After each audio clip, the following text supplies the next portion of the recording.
بسم الله الرحمن الرحيم. الحمد لله رب العالمين، والصلاة والسلام على سيدنا محمد النبي الأمين وعلى آله وصحبه أجمعين، وبعد. الحمد لله والعليال waxaan horta tacsi u diranaa dadka walaalihiinii muslimiinta ee dadku kaga dhinteen qaraxa. tacsi baan u diranaa, waxaanan u ducaynaynaa dadka walaalihiinii dhintay. nas'al allah alcaziim an yataqabbalahum min ashuhadaa. shicibka muslimkaana waxaan leenahay, waxaan nahay dad muslimiin ah oo walaalaa, marka waxaad dareemaysiin iyo xanuunkaad ku jirtiinba annagu waan nila dareemanaa. dad walaalihiinaan nahay, dad muslimiinaan wada nahay. isbiruu wasaabiruu waxtasibuu فإنا لله وإنا إليه راجعون. كل شيء بقضاء وقدر. وحكستبا قدر بولي هي، وحكستبا كتابي وأجل بولي هي. ومن يؤمن بالله يهدي قلبه. إنك إلهي رمينا وإلهي إسكحرنا، إلهي قلبك سواها نونيا لبتي سيو مصيبة دي سنة وأوكال يا إلهي سبحانه وتعالى. وإن صبرنا مركز ولا ليال ون إلهي إسكحرنا تاكدب. waxaan maqlay dad le shabaabkan waa khawaarij, shabaabkan waa khawaarij. annagu waxaan leenahay dadkan khawaarij maaha. haddii khawaarijka taariikhdooda aan aqrino, khawaarijku waa dadka dowladda caadiladda iyo imaamka caadilka ee kitaabkii ilaahay ku xakumaya dadka ku kacay, dadkii ku baxay yaa la yidhaahaa khawaarij. khawaarij waxaa la yidhaahaa dadka ku baxay imaamun caadil, madax caadila ama dowlad caadilada oo shariicaddii ilaahay dabiqasa. dadka ku baxa ee ka hor jeesta yaa la yidhaahaa khawaarij. sida dadkii ku baxay cali ibnu abi aalib radia allahu tabaaraka wa tacaala canhu. cali ibnu abi aalib nin caadiluha waa saxaabi mashhuura. markaa dadkii ku baxay cali ibnu abi aalib iyaa la yidhi waa khawaarij. waxay ugu baxeenna waa fidnad, waayo cali ibnu abi aalib wuxuu ku xakumayey kitaabka ilaahay, shariicadda ilaahay buu ku xakumayey. marka waxyaabo yar oo la isku diiday unbay ugu baxeen. marka waxay u socdeen inay ummadda midnimadoodii fidneeyaan, waayo ummaddu midnimay ku nooleed. amiirkoogana cali ibnu abi aalib buu ahaa, madaxoogii cali ibnu abi aalib buu ahaa. xukumkoogiina wuxuu ahaa xukumka ilaahi, kitaabka ilaahi iyo shariicadda ilaahay baheed. markaasi fidnaday rabeen iyo u kaceen. haddaba kuwa imaamka caadilka iyo dowladda kitaabka ilaahay ku xakumasa kuwa ku kaca ee ka hor jeesta iyaa khawaarij la yidhaaha. laakiin shabaabkan waa khawaarij haddaad tidhaahdaan, dee waxay ka dhigan tahay waxay ku kaceen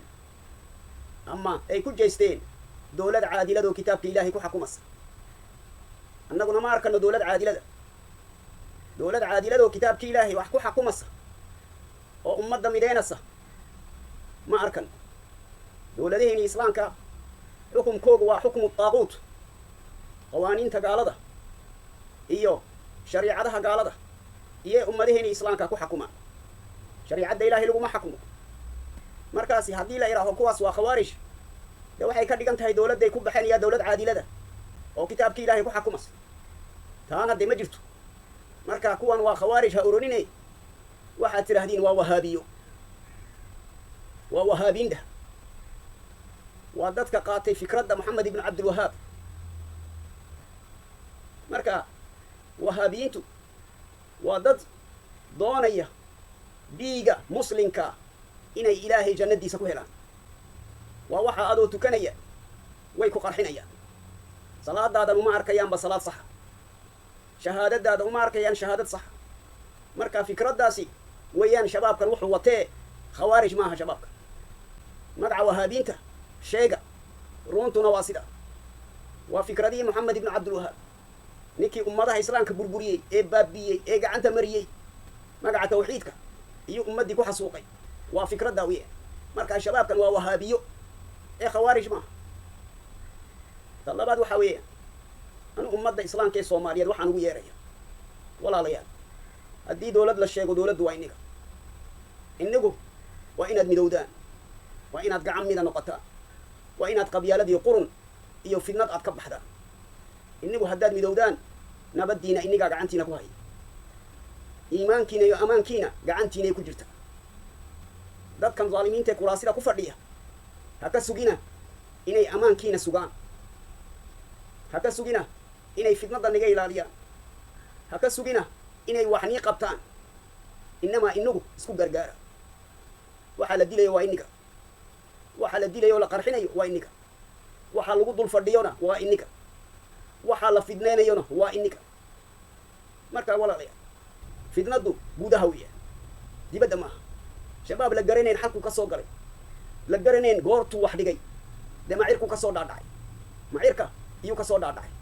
marka waxa weeyaan waa qandaraasyo dhiiggii muslimka lagu qaadanayo ilaahayna wax kasta waa og yahay insaan maqanay dowlad shabaabkaabaan la xarbin doonaa tiraahdo fidnadduna way socotaa marka dowladdu waa inniga yaa ummat alislaam dowladdu waa inniga kuwan shirshiraya ee shirshir ku jira ee dhiiggii muslimka qandaraaso ka dhigtay hala sheekaysanina nabaddiina ilaashada iimaankiina ilaashada dowladdan hadday tahay dowlad fayow nin shalay shabaabka ku jiray oo shicibkaa leenayay oo qarxinayay maanta kursi wasiir looma dhiibeen markaasi anigu garan maayo inuu wax qarxinayay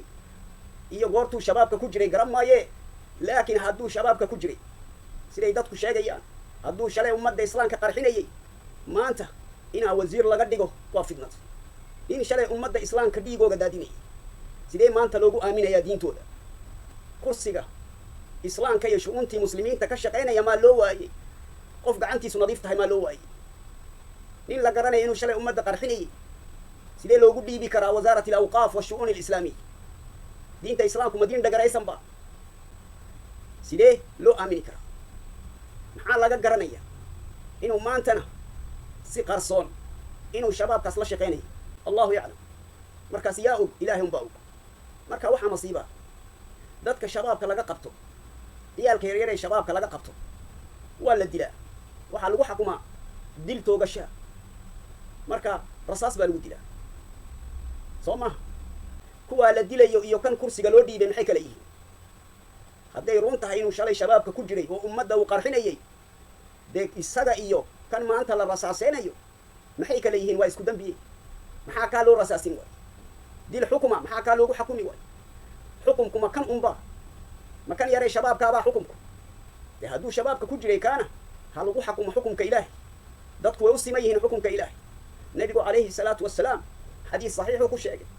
wuxuu yidhi bani israa'iil waxaa lagu halaagay hoogii adkaa ee qabiilkiisu qabiil adag yahay markuu wax hado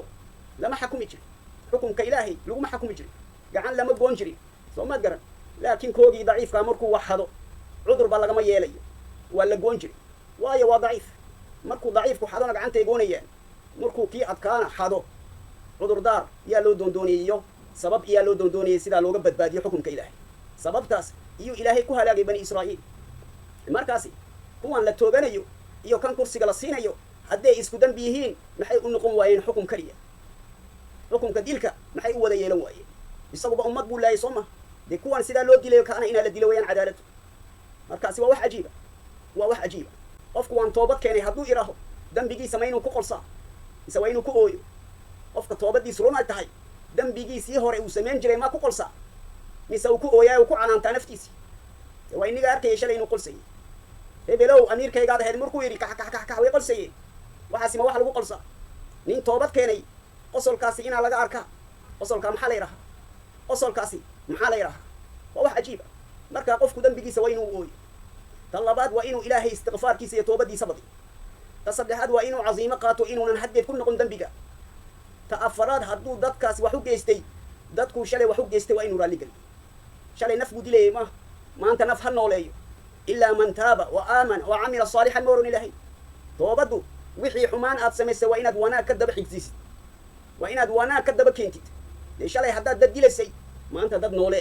sidaa dadkaa u noolaysidna dee dadkan aad ka tagtay ee ilaa maanta dadkii qarxinaya dee ka hortag oo siraarkooga sheeg ka hortagoo ummadda islaamka badbaadi laakiin kursi baan fadhiisaniyo kolba meel baan ku qolsiyo kaftan iyo qosol iyo ciyaar baad ka dhigaysaa dhiiggii muslimkaa daadiseen qof toobad keenay ma ooyaa mise waa qolsa innahaa fitna waa fitnad marka toobaddu shuruud bay leedahay adeer kuwaad diishayna aakhiray kugu sugayaan kuwaas dambigooga laguma cafinayo innamaa ajarkaagii iyo xasanaadkaagii intaa lagaa qaado iyo iyaga la siin hadday 100 yihiinna 100kaabaa loo qeybin hadduu ajirkaagu ka yar yahay dee dambigoogaa la qaadiyo adiga lagu saaray marka nin dagar ka toobad keenay qosolma uma bannaano ta saddexaad waxaan leeyahay culamadan yaa culamaa almuslimiin culamadan waxaan leeyahay war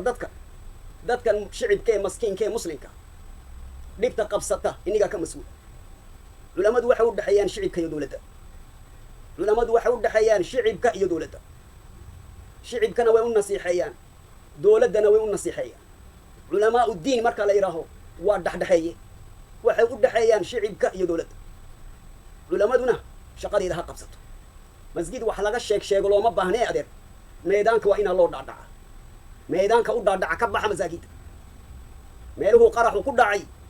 meelaha ummaddu ay ku dhaawacmatay inaan niliga helo wey meedaanka u dhaadhaca ummaddu waxay dareemayso la dareema dhaawacooga ziyaarta waa dhaawiciini xaalkooga la socda waa xaalkiini wixii baahan wax la qabta waa baahidiini wixii dhintayna aasta waa meydkiini shabaabkan la waalay daweeya cilmiga maxamed ibnu cabdilwahaab dad badan buu ummaddeena islaamka ka waalay waa dad doonaya dhiiga muslimka inay janno ku helaan markaasi culamadan shaqadooda waa inay qabato dadkan markaa fikradda maxamed ibnu cabdilwahaab caqiida looga dhigay daweeya oo ku daweeya cilmigii sax ahaa sidii ugu saxsanaana wax u bara inaguba mas-uulba ka tihiin marka intaad meel fadhiisataan dadkan waa khawaarij ha orodhine khawaarij maaha dadku waa wahaabiin weeyaane dadka runta u sheego meedaanada u baxa oo dowladahan shirshiraya iyo xukaamtan shirshira see dhiiga muslimka qadaraas ka dhigatay u tago wax u sheega u tago wax u sheega intaas yaad maalinta qiyaama ku badbaadaysaa shabaabkan la garanayn xalku ka soo galay la garanayn goormuu qarax dhigay dee macirku ka soo dhaadhacay kollayba waxay ku dhex jiraan dowladahaas amaa masjid baan fadhiisan ummaddii qaraxdayna waanu duceen taani ma khaarijinayso ummaddan waxaa ka mas-uula waa iniga marka ilaahay ka baqo dadkan daweeya ummaddan islaamka dhiigooga ilaaliya qandaraasa ilaahay meel kaluu niga siin qandaraasadee ummadda islaamka dhiigooga qandaraas ha ka dhiginina oo ilaahay ka baqa aakhira la tagayahay ilaahay ha laga baqo ummadda ha la miday dowladdan shirshiras anu waxaan leeyahay ummaddan adaa ka mas-uula ummaddan adaa ka mas-uula nagu filan dhiig la daadiyo caalamkeeni islaamka meel kastaba dhiigaabaa laga daadinaya dhiiga muslimku wuxuu ka rakhisoowey kaadidiida meerka marka ilaahay ka baqo ummadda dhiigooga ilaaliya ummadda midnimadooda adkeeya ummadda nabadooda ilaaliya o adkeeya dad muslimiinaan nahay muslimiintuna waa isku damqadaan muslimiintu waa walaalo islaamkaa mideeyey midnimada ilaahay iyaa mideeyey muslimiinta marka dhib iyo dhibaato nagu filan masiibo iyo qarax nagu filan intaasaan leeyahay wabillahi tawfiiq allahuma arfac cana albala اللهم عافنا واعف عنا اللهم لا تسلط علينا بذنوبنا من لا يخافك فينا ولا يرحمنا اللهم اغفر ذنوبنا وارحم موتانا واشف أمراضنا وعافنا واعف عنا وتولى أمرنا وفك أثرنا وبلغنا مما يرضيك آمالنا أقول ما تسمعون والسلام عليكم ورحمة الله وبركاته